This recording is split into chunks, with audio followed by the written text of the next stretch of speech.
into, it's funny, a game that I said I had absolutely no, it was the one game that I did not play, the Rams Colts, and it's very fortuitous and something I appreciate when at the very last minute somebody comes through in the clutch. And again, it's Jesse in the Discord. Again, we have the best Discord, we really do. And I was looking for ties to China because I knew today was International China Day. It was the reason I went with some of my tennis picks, just some alpha. If you see a native Chinese player playing in the Beijing Open, I think she will probably win. It's mostly females. I don't think any men are in the field.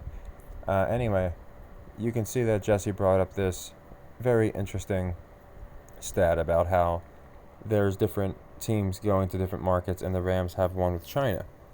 So, if you look at it, sure enough, I didn't know about this. It says they'll play a regular season game in 2018. I don't know if it ever happened. I assume it did. But either way, this is a big deal. Again, I talked about this all through the playoffs when people said it was going to be the Lakers and not the Nuggets. When the reason I really believed in the Nuggets, and it wasn't from the beginning, but when it came down to them and the Lakers, was because A, I knew everybody would be on the Lakers, but B, international appeal is big. Last several years, Jokic, MVP. Embiid won it this year. He qualifies for like 14 countries. And the year before that, it was Jokic. The year before that, it was Giannis. Jokic won it, the finals this year. Giannis won in 2020. And the Raptors won. So, I mean, you're seeing a lot of international appeal. Go back 50 years and then watch the last 10. It's not even close. Now, you could say, oh, well, stars are being bred, things of that nature. It's not about that. As you can see, it's about marketing. So, this is very interesting, and it makes me like the Rams. I'm very bullish on the Rams for this reason. So, as always, I always like to... Now, I thought this would be a lot simpler because, obviously, I do this so people can see... And by the way, this is our recent count as of a minute ago. So, 35 and 41, not great. Again, we had a string of losses, but because we use the system, we're up 25.5 units, notwithstanding ones in play. So, for example, it's not going to count the Eagles versus Commanders game because we put those units into play. So, they are either, we either win or lose, and what happens, happens. So, anything that we've lost, any kind of, leg that we've lost has been put into this. So again, it's 25.5, not double counting ones that we've already wagered of course. So with that, the biggest takeaway is, again, imagine we're going to be hitting 50-something% soon, especially with college. It's not a coincidence. As college came onto the scene, we really started going nuts. College actually started first, but I really started playing it in the metrics as of late. And yeah, up 25.5 units, and even if we were to lose our only leg 3 tomorrow, which would not be fun, say the Jags didn't cover, well, that's 18.5 in the profit with a 35 and 42 record. Again, for a leg 3 loss, which is we lose 1 unit, 2 units, 4 units, that's 7 units. We only need to win 7 sequences, or less if we're getting plus odds. Right here, sequence number 4. We got 4, we profited 4 units. And there's a couple games today where that will be the case, the Dolphins being one of them. Anyway, I thought the best way to go about it would be if I put them this way as well, because obviously they're all in my rig log.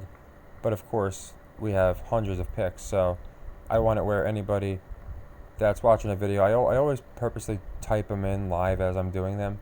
But even still, if somebody, went to go grab a cigarette or something and missed, a particular leg, a unit increment, this way, it took a couple seconds, but I don't mind. Everybody can see exactly what's being played. Now, you can see I did add the Rams to beat the Colts. Did I add them yet? It looks like I haven't added them yet. Okay, well, I am going to add them. I added them. They're just in here, so let me find them. And again, for me, it's just such pivotal changing information when you have, here we go, it's a leg 2 for our Duke loss last night.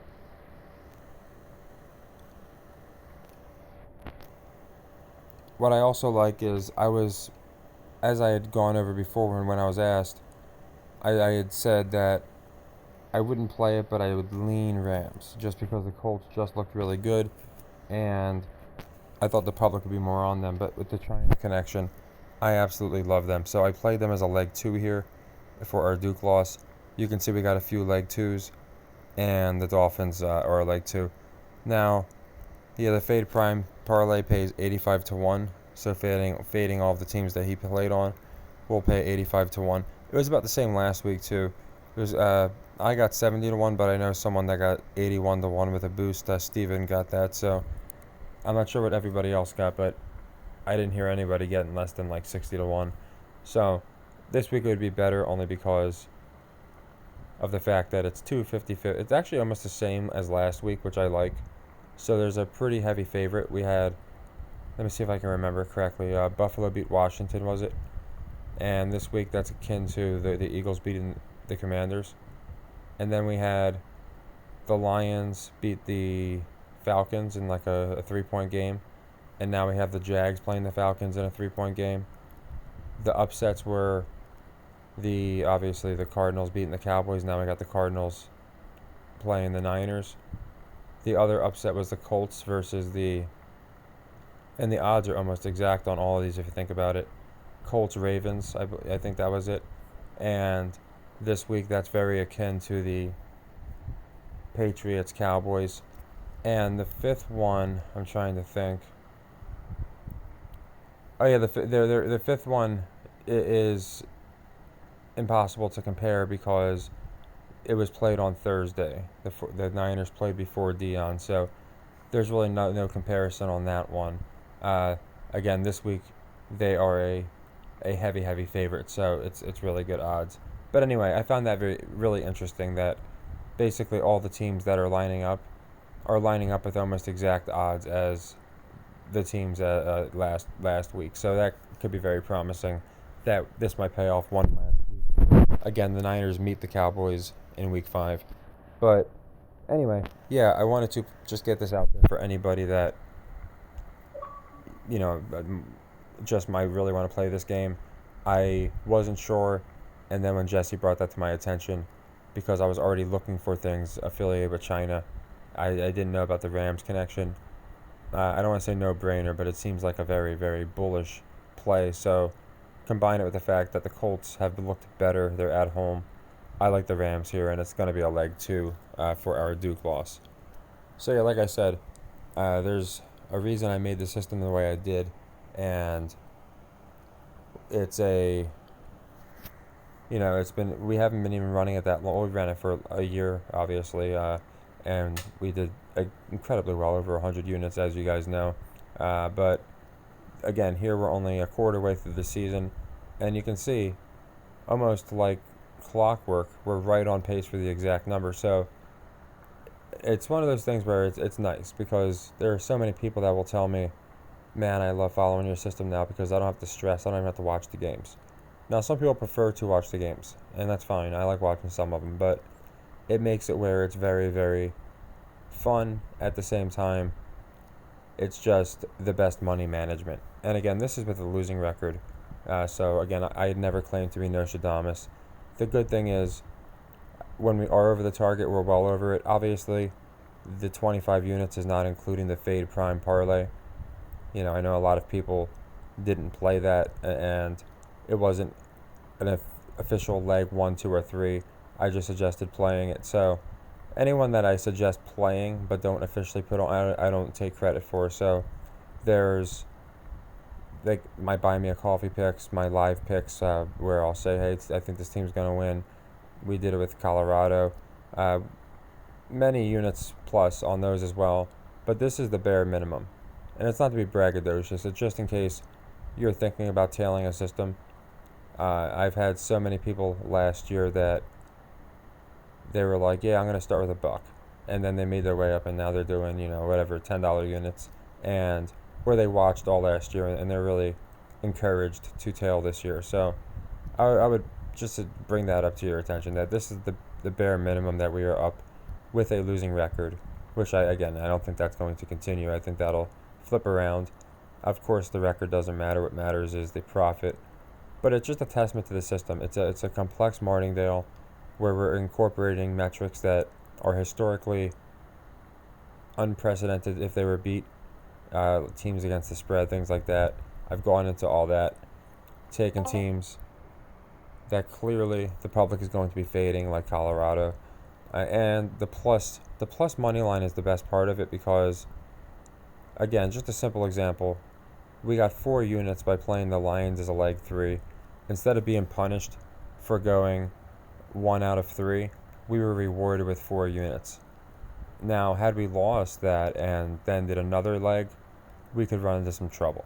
So there's a reason I cut it off at 3, but I wanted to go. I know it might be boring for some people, but I know there's newer people that watch the channel, and I wanted people to see just the analytical aspect of it because it is pretty fascinating. And then I also wanted people to see, just in case they missed it, every single pick. Again, I know it might seem like with all of these picks, there's no way. If you watch my playlist in order, every single one of these picks will be on there, including week 1, 2, 3. Every week, every pick is accounted for because, again, I just believe in receipts. That way people can look back, watch it, and see, oh yeah, this wasn't an after the fact, we told you so thing. It's been working. So yeah, the rig system's amazing. If you didn't know, rig I got from random internet guy, and I don't know who it was. It was on an online forum. He did it with baseball, which ironically is our worst sport of them all. It's only because you can't pick money lines without getting juiced out, and because there's so many games in the season. He picked thinking it was real, and he actually did really well with it. And it was because he did such advanced metrics that, again, the system itself is going to work no matter how you play it. But of all the sports, I would say our strongest is college basketball because the metrics fit perfectly. But we do well with football as well, obviously, as you can see.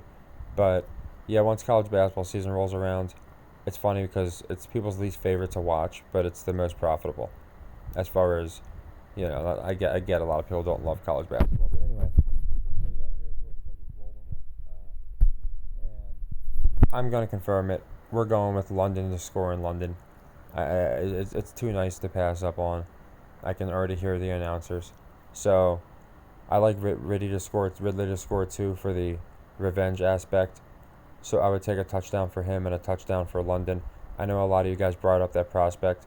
Believe it or not, he played in London last year. I don't think he did too well, but they get more ridiculous every year. So the fact that it's also a rivalry kind of with, again, Calvin and his old team, I think there's a very good chance that we'll see a London touchdown in London. They're doing the whole Toy Story thing. So for people that think it's real, they literally have, I guess they're using a metaverse or something of that nature, AI in a metaverse, to have the game being also simultaneously played by Toy Story characters, I guess. The players are going to be emulating in Andy's bedroom. So, interesting. Andy played in London last year. So, again, I think and obviously there's, Andrew just became the king now. So, I find that all really interesting, all that stuff. I tried thinking who reminds me more of a toy, and I don't know why, but I do think Lawrence looks like like a gnome or something. So I don't know, a gnome with a wig. So he looks more like a toy than the other guys, and obviously we can't really use that logic. But I think it's pretty interesting that they have Toy Story, a Pixar movie, and Disney owns ESPN, and people still think it's on the up and up. I'd probably watch the Toy Story part actually before I'd watch the game because it's probably going to be pretty funny, and I'm curious if there's any giveaways. I should have thought about all the names of the Piggy and Hammy and see if we could have came up with something, but either way, well, they're playing with pigskin, but that doesn't really help, does it? Either way, I think we're going to do really good, and, oh, you know what? RC car. Calvin Ridley. CRRC. You see the fun these gematria guys have? Like, I just do it for, like, shits and giggles, but there's a reason I don't use it. Although I don't think it's the worst, the worst theory. And I'm just kind of spitballing live. But, yeah, I just find the whole thing funny that they have a Toy Story now, doing this whole thing. But yeah, now I like Calvin even more. So I like him to score a touchdown, and I like, of course, London and London. So I'm going to play them separately because whenever I parlay, something stupid happens. I explain. I think I told you guys about my parlay where I couldn't pick Caleb on 6 touchdowns, so I went with 5 and a rushing touchdown, and of course he passed for 6. I couldn't get 6. My book wouldn't offer it. It said it was unrealistic. So I might email them. Obviously, I'll get no good response, but asking them if they can redefine realistic. So yeah, I thought this would be easier for anyone that was like, you know, it's in all the videos, but since all my picks, I have them all together. Anyone that just wanted to kind of do a quick tail and they might have missed one, here they all are. And the Rams wasn't on there. I just added them because I think it's a really good play. And as you can see, we do have an under with the Broncos and an over with the Saints. So I think we're going to have a good day. And as I always say, take care, everybody, and happy earnings.